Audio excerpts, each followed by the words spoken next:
I really didn't know what I wanted to be, but I knew that I wanted to be a part of making everything better. And I think that really starts at the school level, at all levels. Just helping people become better is just a way to make the world a better place, simply put. Walks at Liberty Middle School have evolved over the past 5 years. We've incorporated a systematic approach of how we go about it. Typically, your first-year teachers have X amount of hours that they have to go observe a classroom teacher anyways. But just going into a classroom and watching a teacher doesn't really allow quality reflection. Sometimes educators, they know what they know in their four walls, but if people have questions for them or celebrations for them, it's going to grow the one being observed and also the person observing, because it's validating practices for both of them. I think it's really important to get into other teachers' classrooms. Sometimes we focus on what's happening in our little world and what's happening in our specific classroom, but it's good to reach out to other classrooms to see what they're doing and to put a new spin on things and how we can develop what we're already doing, what's working well. When people visit, they ask questions that probe their thinking and have their thinking go deeper.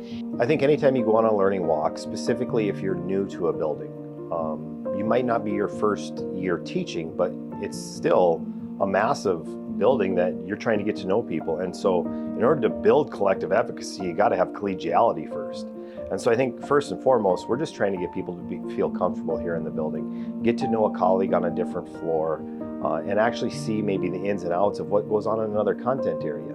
Really, the ahas were simple things that people had in practice with, if it was getting student attention or setting up routines and procedures.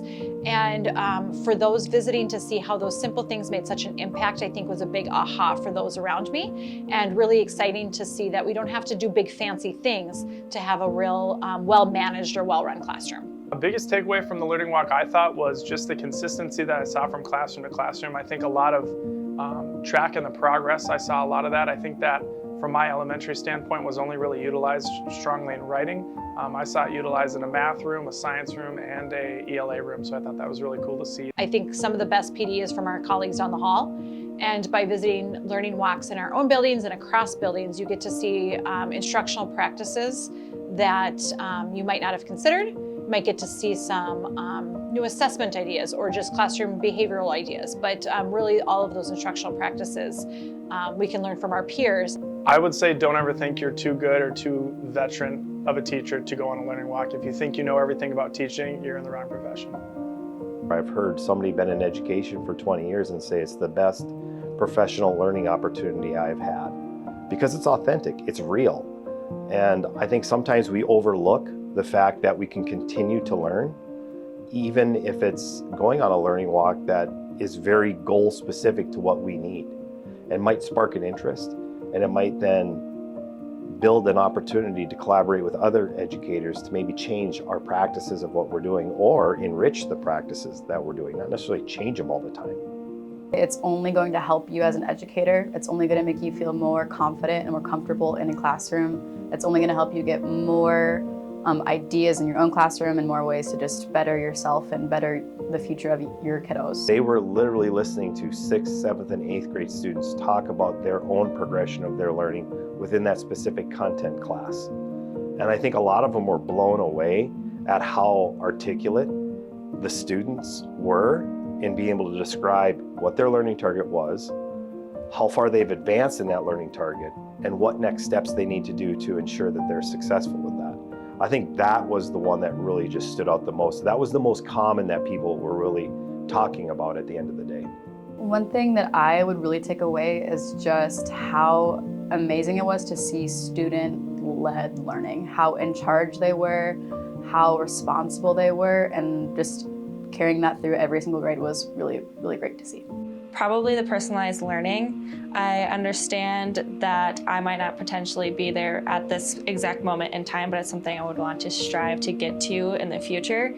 I just need to first, learn myself very thoroughly what the GVC is, so that way I can potentially make it so that my students can learn, because why should I teach them something I do not know? I would rather have myself learn it, get to that personalized learning, and then have it for them to use. And at the end of the day, we need an accountability partner. We don't need to be told what to do all the time, but just having that reassurance that there's somebody that's working as hard as you are and constantly trying to hone in on their craft. I think any professional wants to do that because that provides for a fun learning and working environment. Everybody does things a little bit differently in their classroom, but they all do it for the sole purpose of to reach that standard, to get students to the next level, and to just incorporate their learning style along with the content that they're trying to pass on to those students. When teachers come together and work together, they're building the capacity for teacher collective efficacy. It's hard to get there by yourself. And so I think that's important for us to realize, is that we can always learn from someone. At every level, there's teachers that are all learners. Doesn't matter how far you are you're in student teaching, you're subbing, you're 10 years in, and you're a veteran teacher. I think there's all opportunities to learn, opportunities to grow as a teacher. And I think it's just a humbling experience to know that whatever level you're at, you can still learn.